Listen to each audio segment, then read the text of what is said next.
Buongiorno, this is Claudia Flisi for Interview Insights of the U.S.-Italy Forum, and I'm here speaking with Dr. Paolo Gentiloni, the EU Commissioner for Economy, who is visiting Washington to talk with the IMF and also with SIAS. So we're very grateful that you're spending some time with us Buongiorno. today. Pleasure to be with you.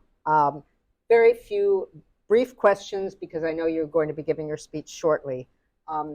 How are you selling other countries, or how did you sell other countries, on the need for so much funding for Italy for the economic recovery in the wake of COVID? $191.5 billion went to Italy alone, whereas all the EU suffered, Italy most of all, but all EU suffered. How did you sell the other countries on Italy's big share?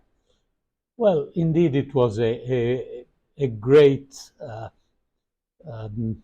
initiative of solidarity. Of course, because we all remember how serious the pandemic situation was. And so, for the first time, the European Union took a historical decision to raise a common funding with the common debt to support all member states, and some member states more than others. As it happens with solidarity, solidarity is especially with people or countries in difficulty. And this was the case not only for Italy. If we look to the ratio between the financing and the GDP, there are maybe 10 countries that receive more money than Italy. But of course, the dimension of the Italian economy made that, as you mentioned, Italy got 192 euros, Right. which is more than 192 Right. million dollars, right? Billion That's dollars. that's right. Especially at the time. It's more or less Yes. to $200 billion. Right. And you didn't get resistance from other EU members for this? No, but it was not an Italian issue. It was, you can call it resistance. It was the opposition historically to have this kind of common debt, but the extraordinary circumstances that we were in changed the mind of many Europeans and brought the EU to this decision. To this common decision. In the recovery funds that went to Italy, there were two structural reforms specified for the Italian economy: public administration and the judicial system. What weight do these have in comparison to the 6 basic missions? We'll get to those, for which the large share of funds went, because public administration and judicial system in Italy are very hot points for a lot of companies trying to do direct foreign investment. So how do they play a role in this funding? Well, this is exactly the mechanism of this funding. You have a common debt, and you allocate this money to member states, everyone taking commitments to investments and reforms. You mentioned 2 of the Italian commitment for reforms, but there are several others also important, related to competition law, for example, to the labor market. So if we will be able in all the European countries to implement these investments and these reforms, I think that this overall 800 billion initiative will be a great success. Until now, we disbursed 151 billion, so we are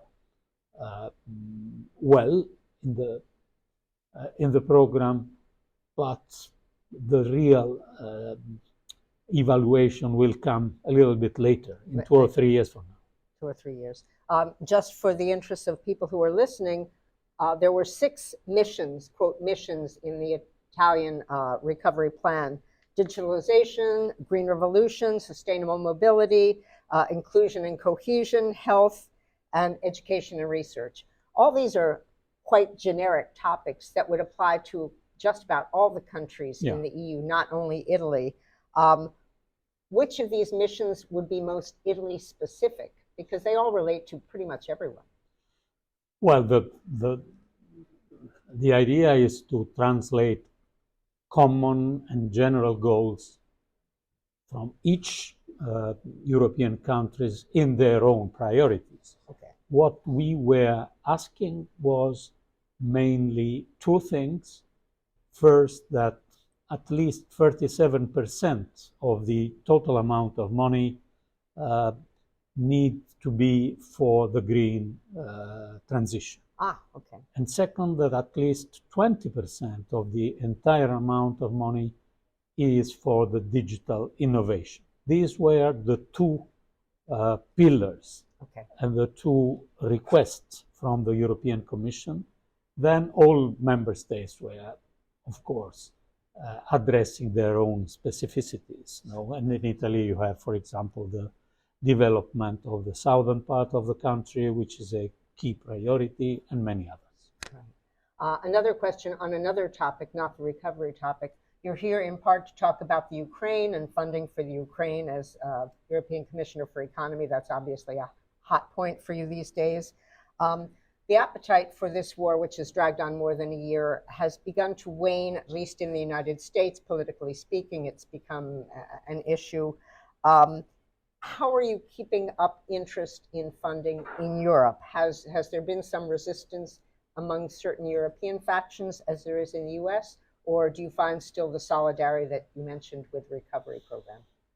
Well, you can look to this from a more optimistic or more pessimistic view.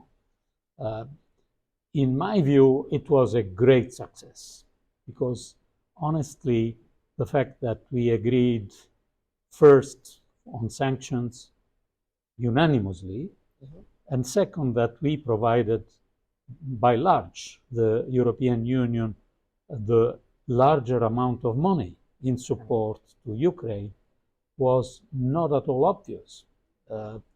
So, yes, we have to continue to explain to our public opinion in Europe that we are supporting Ukraine because of the fact that supporting Ukraine means supporting our freedom, our values, our liberty, and Ukraine should continue to resist in our interest. It's not only the Ukrainian interest, but you are right. We have to work to convince our citizens that this priority needs to be maintained in the coming months, hoping that Russia at a certain point accept the idea that their invasion is completely illegal and need to stop. Given your position, how do you make this argument in economic terms? Well, in economic terms, I think that it is clear that the war in Ukraine is the major factor of turbulence in the global economy. We are meeting now with the Monetary Fund and the World Bank in the traditional spring meetings. Right. And one of the factors which is bringing uncertainty in the global picture of the economy is exactly the war. Because with such a war, the propension to invest, uncertainty is something that is not a good component for the economy. So we have to stop the war also for economic reasons. First of all, because an independent country was invaded, and so for our principles, but also because of the consequences for the global economy. And one last quick question. You've been Prime Minister of Italy. How does that prepare you for your current role? You are in the other side, representing a member state. You know how it is important, the European institution, but also how member states are important. So knowing the two sides of the moon is very important. It helps you a lot. Thank you very much.